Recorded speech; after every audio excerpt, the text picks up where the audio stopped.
Bismillahirrahmanirrahim. In this video, we will discuss Chemistry 9th, chapter number 1, application paper. In the application paper, usually there are examples, numericals, uses. There are total 12 questions in this paper, comprising 8 MCQs and 4 long questions. First of all, we will discuss multiple choice question. Question number 1, how many atoms are present in 1 gram atom of a substance? Gram atom का एक और लफ्ज़ इसके लिए use करते हैं मोल, यानी कि एक मोल के अंदर पूछा गया। तो आपको पता है एक मोल में कितने पार्टिकल होते हैं, कितने एटम होते हैं? 6.02 इंटू 10⁻23। ठीक है, तो so A option is correct. The molar mass of H2SO4 is, इसको आप कैलकुलेट करेंगे। हाइड्रोजन 1, हाइड्रोजन का मास 1 होता है, ठीक है, 1 मल्टीप्लाई बाय 2 क्योंकि 2 हाइड्रोजन है, प्लस सल्फ़र का 32 होता है, प्लस ऑक्सीजन का 16 होता है। 16 multiply by 4 because they are 4 oxygen atom. ठीक है, तो जब हम इस सारे को प्लस करेंगे इन वैल्यूज़ को, तो हमारे पास आंसर आएगा 98 gram. So this is the right answer A. और हम इसको ग्राम वाला ही कंसिडर करेंगे। डी ऑप्शन में भी 98 है, लेकिन वो AMU है, उसको नहीं लेंगे क्योंकि उसने मोलर पूछा है। जब मोलर मास की बात होती है एक मोल के अंदर, तो ग्राम में ही रिप्रेजेंट किया जाता है। अगर वो एक मॉलिक्यूल में पूछता तो फिर हम AMU में आंसर लिखते। Next is 36 gram of water किसके इक्वल होता है? ठीक है, अब इसका आपको करना पड़ेगा मोल वाला फार्मूला। मोल्स पूछे हैं ना, तो मोल्स का फार्मूला होता है गिवन नॉन मास ओवर मोलर मास। ओके, तो मोल्स का फार्मूला लिख लेते हैं। क्या फार्मूला होता है? नॉन मास over molar mass. Okay, non मास ओवर मोलर मास। ओके, तो यहाँ पे उसने हमें नॉन मास कितना दिया है? 36 ग्राम उसने कहा है वाटर। ठीक है, और वैसे आपको पता है वाटर का मोलर मास 18 होता है। जब हम इसको डिवाइड करेंगे तो 18 2 ज़ा 36 होता है, तो 2 हमारे पास आंसर आ गया। ठीक है, 2 मोल आंसर है, यानी कि 36 ग्राम वाटर के अंदर 2 मोल ऑफ वाटर होते हैं। ठीक है, ये 18 ग्राम कैसे आया ये तो आपको पता ही होना चाहिए, फिर भी मैं आपको करके बता देती हूँ। H2O, हाइड्रोजन का मास 1 है, 2 हाइड्रोजन है तो मल्टीप्लाई 2 करेंगे, प्लस ऑक्सीजन का मास 16 है। ठीक है, 2 ये 2 1 2 प्लस 16, 16 और 2 कितने हुए? 18। ठीक है, तो इस तरीके से ये वाला 18 आया। 18 वाटर का मोलर मास है, तो इस तरीके से आंसर हमारे पास क्या आ गया? 2 mole, B option. Next MCQ number 4, total number of ions in 1 mole of NaCl। ठीक है, 1 मोल NaCl है। आपको पता है कि जब 1 मोल NaCl, वैसे तो 1 मोल में आपको पता है कितने पार्टिकल होते हैं? 6.02 इंटू 10⁻23 पार्टिकल। ठीक है, उन पार्टिकल में इसने आइंस का पूछा है। आइन मतलब जब ये आयोनाइज होगा तो 2 आइन बनाएगा, एक सोडियम आइन और एक क्लोराइड आइन। तो 2 आइंस बनेंगे ना, तो हम जो है वैल्यू को 2 से मल्टीप्लाई करेंगे। ठीक है, तो जब हम 6.02 इंटू 10⁻23 को 2 से मल्टीप्लाई करते हैं तो हमारे पास आता है 12.04 इंटू 10⁻23। तो ए ऑप्शन इज़ करेक्ट। इतने आइंस होंगे, ठीक है, एक मोल में। Mass of this moles of H2SO4। ठीक है, इसको भी हम मोल वाला ही फार्मूला अप्लाई करेंगे, इसको भी सॉल्व कर लेते हैं। ठीक है, H2SO4 है, पहले हम उसका मास, मोलर मास कैलकुलेट करते हैं। H2SO4, ओके, हाइड्रोजन का 1 मल्टी, जैसे मैंने ऊपर एक MCQs में आपको बता दिया ऑलरेडी, सल्फ़र का 32 है, ऑक्सीजन 16 है, मल्टीप्लाई 4 करेंगे।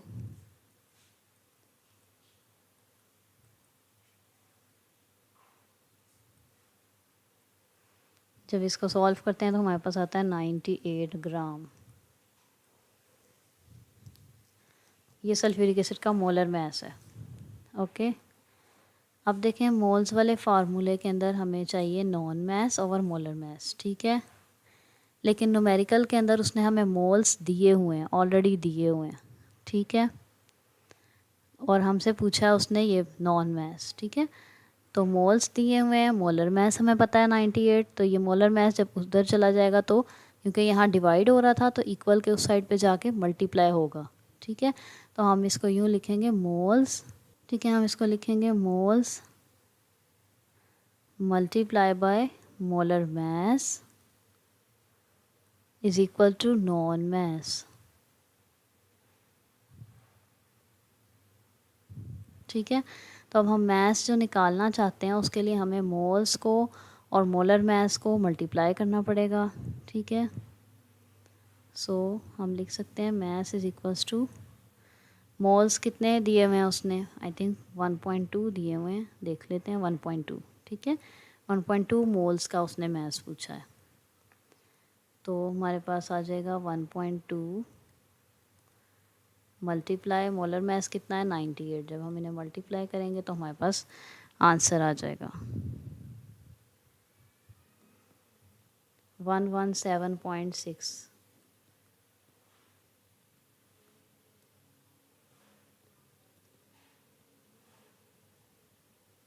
सी ऑप्शन इज करेक्ट, ठीक है।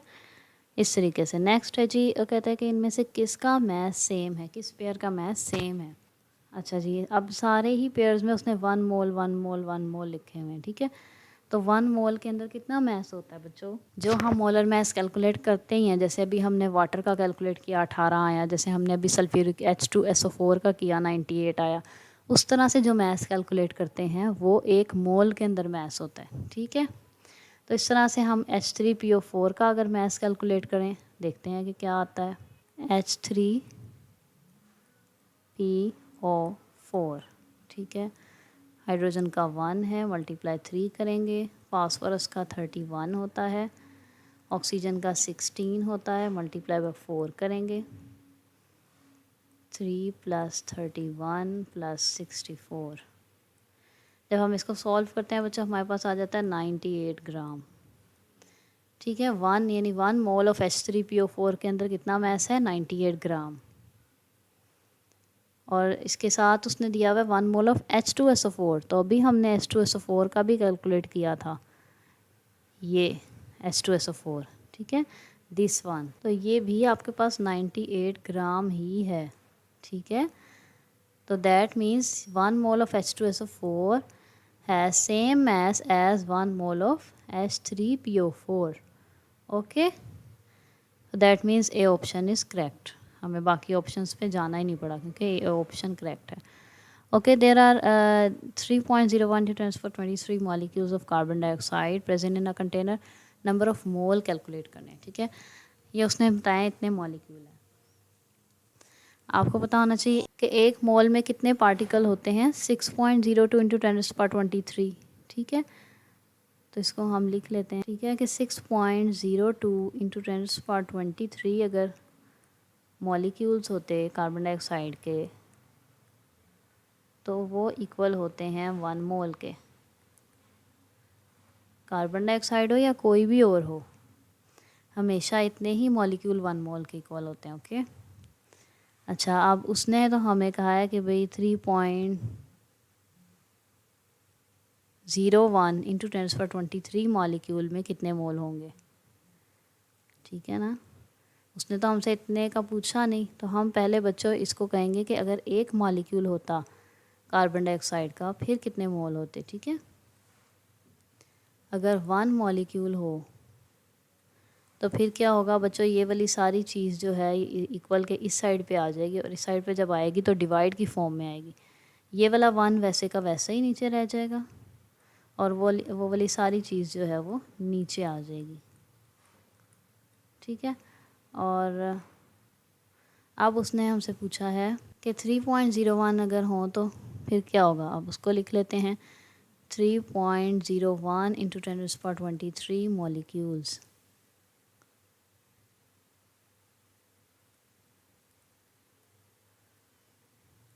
ये वाली पूरी चीज़ हम वैसे की वैसे नीचे उतार लेंगे, और 3.01 × 10⁻23 से इसको मल्टीप्लाई कर देंगे,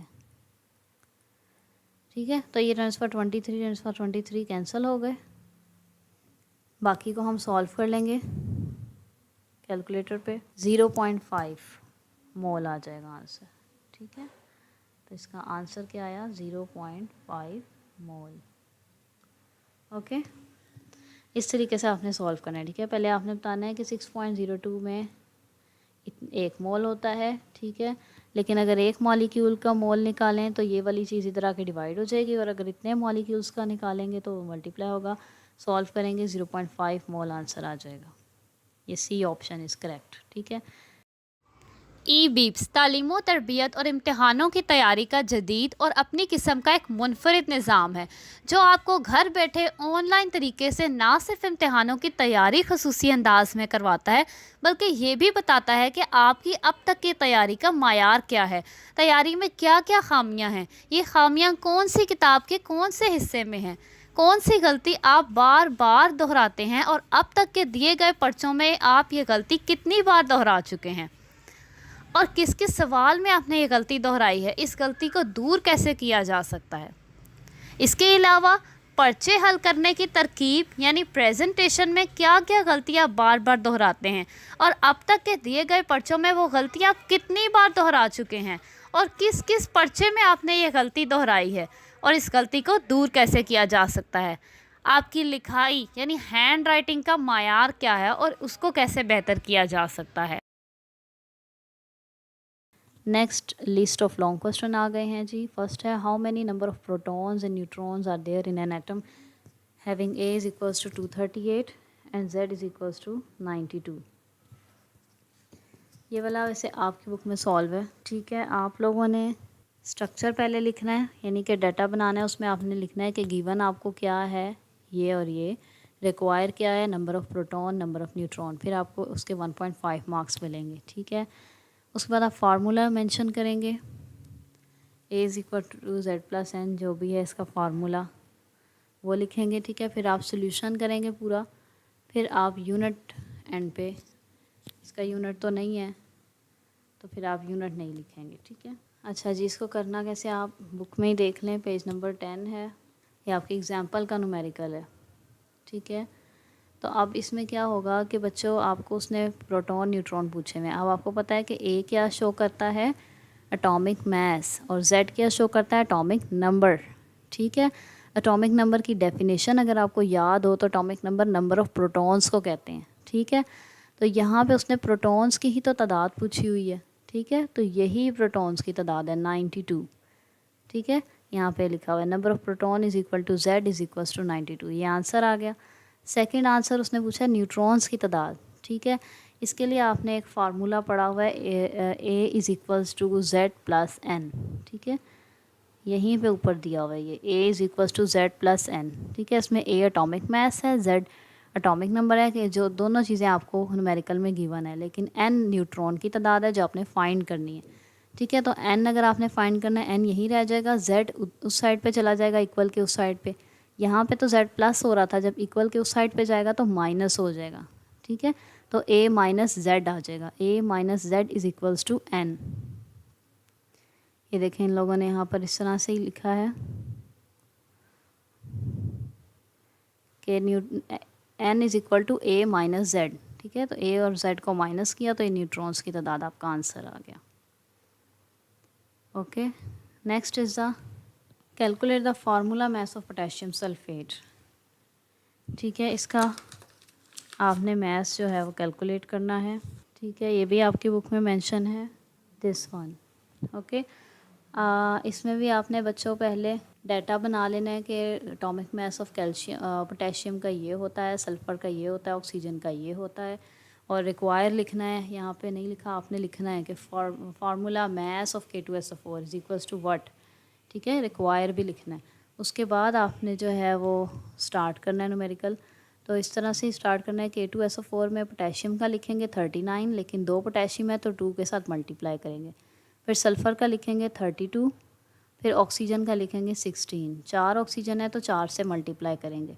इस सारे को जब सॉल्व करेंगे 174 AMU आंसर आ जाएगा। अच्छा, नेक्स्ट है जी, डिफ़ाइन केमिकल फार्मूला और write the steps to write the chemical formula.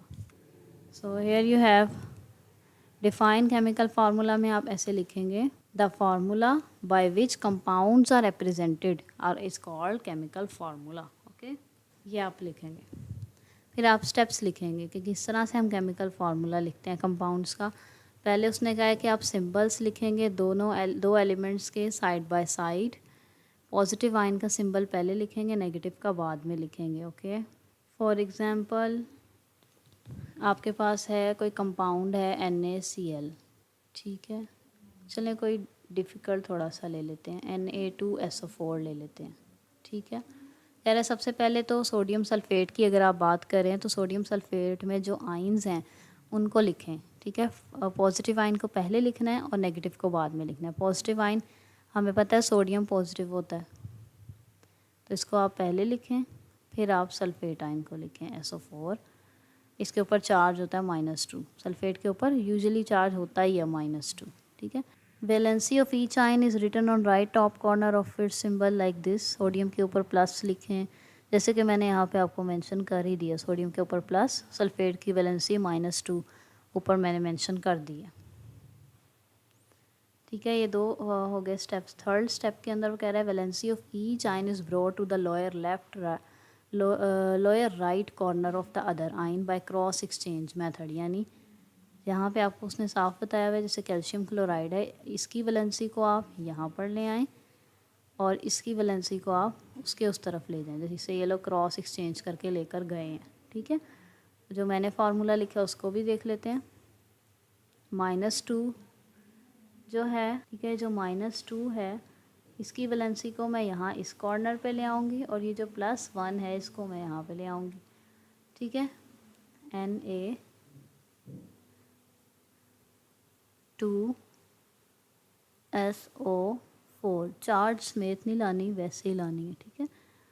तो ये 1 है, 1 यानी कि 1 की खैर होती है 1 को ना भी शो करें, ठीक है। लेकिन ये 2 को मैं यहाँ ले आई, तो ये हमारे पास फार्मूला बन गया, ठीक है। देखें सिंबल्स को नहीं लेके आना, प्लस माइनस को नहीं लाना, जस्ट नंबर को लेके आना है। तो ये आपके पास जैसे CaCl2 का बन गया,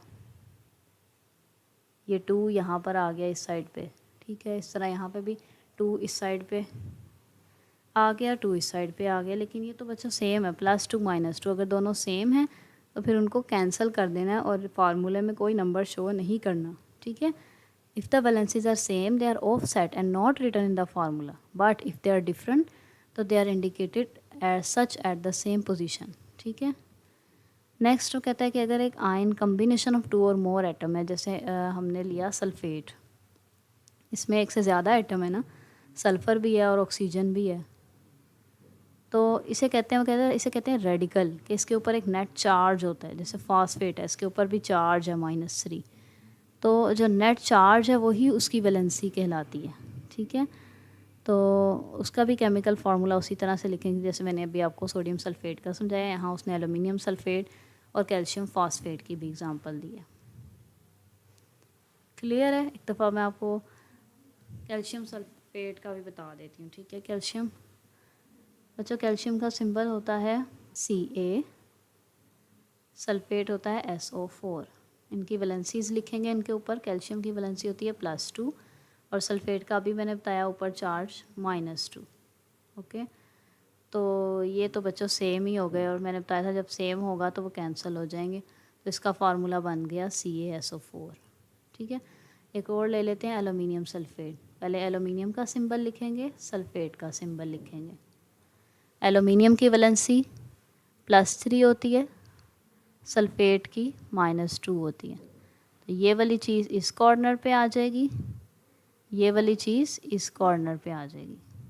चलें ले आते हैं, 2 को यहाँ ले आते हैं और SO4 के साथ इस 3 को भी लाना है, तो 43 ना हो जाए, 43 हो जाएगा ना। तो उस चीज़ से बचने के लिए यहाँ हम ब्रैकेट लगाएंगे, ब्रैकेट लगा के ब्रैकेट के बाहर 3 लिखेंगे, ठीक है। तो ये एक इसका फार्मूला भी बन गया। तो इस तरह से केमिकल फार्मूलाज लिखे जाते हैं। तो ये वाला आपका टॉपिक इसमें कवर हो गया। नेक्स्ट इस है जी number of mole, number of molecule, number of atom calculate करने हैं इन द 6 ग्राम। तो ये भी आपकी बुक में एग्जांपल है, ये है एग्जांपल 1.6, ठीक है। सबसे पहले गिवन रिक्वायर आपने ज़रूर लिखना है, गिवन लिखना है, रिक्वायर लिखना है, फिर फार्मूला लिखना है। उसके बगैर आपको मार्क्स पूरे नहीं मिलेंगे। फिर आपने सोल्यूशन लिखना है, ठीक है। तो गिवन रिक्वायर लिख के फिर आपने नंबर ऑफ़ मोल्स निकालने हैं। तो नंबर ऑफ़ मोल्स का फार्मूला क्या होता है? Non mass of a substance divided by molar mass of a substance, ठीक है। तो कितना नॉन मैस है? 6 ग्राम उसने दिया हुआ है। और वाटर का वैसे मोलर मैस 18 होता है, अभी हमने ऊपर कैलकुलेट भी किया था, ठीक है। वो 18 लिखेंगे, डिवाइड करेंगे तो ये मोल्स आ गए, नंबर ऑफ़ मोल्स। आगे नंबर ऑफ़ मॉलिक्यूल्स निकालने हैं। नंबर ऑफ़ मॉलिक्यूल्स का फार्मूला क्या होता है? Number of moles multiply 6.02 into 10⁻23, ठीक है। तो जो ऊपर नंबर ऑफ़ मोल्स आए हैं उसको इस वैल्यू से मल्टीप्लाई कर दें, ये नंबर ऑफ़ मॉलिक्यूल आ गए। और उसने क्या पूछा है? Number of atom. एटम कितने हैं वाटर के मॉलिक्यूल में? 2 हाइड्रोजन और 1 ऑक्सीजन, यानी टोटल 3 एटम है। तो ये जो आंसर आपका आया है, इस आंसर को बस 3 से मल्टीप्लाई कर दें तो आपके पास नंबर ऑफ़ एटम आ जाएंगे। 3 से मल्टीप्लाई किया तो ये नंबर ऑफ़ एटम आ गए, ठीक है। तो इस तरीके से ये क्वेश्चन सॉल्व होगा। चलिए, बेस्ट ऑफ लक।